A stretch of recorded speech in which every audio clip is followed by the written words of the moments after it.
fadlan walaalkay Soomaaliyeed subscribe taawo gambaleelka furo soo muuqaalka xiga kugu soo dhaca haddii aad xiiseynayso arrimaha jacaylka. Xaqiiqooyinka cilmiga nafsiga ee ku saabsan dareenka gabadha. Gabdhaha way ka qiiro badan yihiin wiilasha. Marka loo eego gabadha way ka qiiro badan tahay wiilasha. Gabdhaha ayaa si dhaqso leh ku bartaan hadalka ama marka sida loo hadlo ama sida wax loo qoro marka loo barbar dhigo wiilasha. Gabar haddii ay ku weydiisay eegahay marnaba kaama rabto waad qurux badan tahay ee waxay ka rabtaa hadal wanaagsan inaad comment qurux badan aad ka bixisid. Gabdhuhu si fudud ayay ku maqlaan hadalka in ka badan ragga. Badankood gabdhaha waxay jecel yihiin inaad dhahdid waad qurux badan tahay intaad dhihi lahayd waa shidan tahay. Gabdhuhu way neceb yihiin wiil aan xiriir kala dhaxayn waxba kala dhaxayn inuu wax walba dhaho oo quruxdeeda ay wax walba ka faaloodo. Badankooda gabdhaha waxay aaminsan yihiin wiilasha inay jecel yihiin kaliya gabadha caatada oo shidan ee gabadhaasna ay shidan tahay. Gabadhu way ka heshaa gacaliyaheeda inuu asxaabteeda ka hor amaano markaasna waxay isdheesahay oo kugu faanaya gacaliyahaaga aad ayay u jecel yihiin gabadha inay asxaabtiisa ka hor amaano ama asxaabteeda ka hor amaado gacalisidiisa. haddii gabar ku sii jeclaa karto adigoo qalbigeeda jibisay taas waxaa huwaala inay tahay gabadhii saxda ah.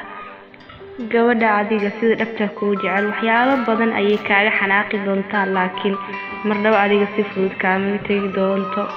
Gabar kasta 3 wiil ayay leedahay, mid saaxiibkeeda dhabta ah iyo mid xiriirka la dhexeeyo ee mid si rasmi ah u jeceshahay.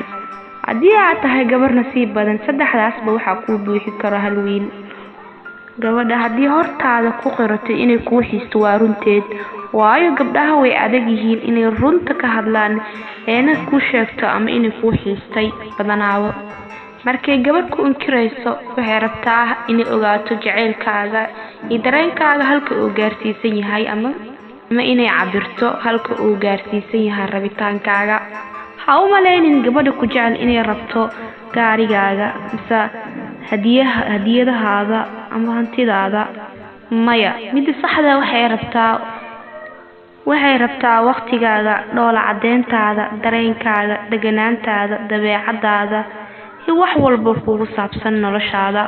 Gabar walba waxay jeceshahay qof fahmaayo oo inteeda ka aqrisanayo iyadoon u sheegin waxyaalaha ay rabto iyo waxyaalaha ay damacsan tahay ama haddii ay xanuunsan tahay ama haddii maanta wax u baahan tahay inteeda ka fahmaayo.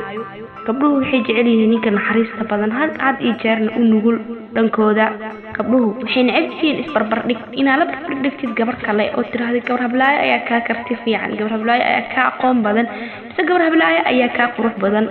Intaasbu gabdhuhu way neceb yihiin. Haddaba iska ilaali lamaantaada ama lamaankaaga inaad mar walba qof la barbardhigtid.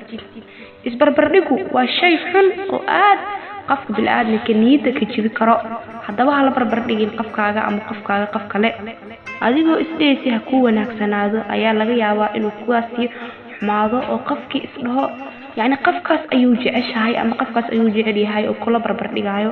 Gabdhuhu ma jeclo xushmad la'aanta. Raggu aad u xushmeeya ayay gabdhuhu jecel yihiin oo afka gaaban mar walbana agteeda qiimo leh. Gabdhuhu ma jeclo ragga qaylida badan had iyo jeer qayliyo waxyaalaha maanayacniga amba waxyaalaha yarka ka hadlo. Gabdhuhu ma jeclo ragga waxyaalaha yarka ama afaaraha gabdhaha soo galgalo ama ka hadlo. Inta badan gabdhuhu way neceb yihiin. Haddaba iska ilaali lamaantaada oo ha ka hadlin afaaraha waxyaalaha yariiska sida sheeko dumar oo kale camal oo kale.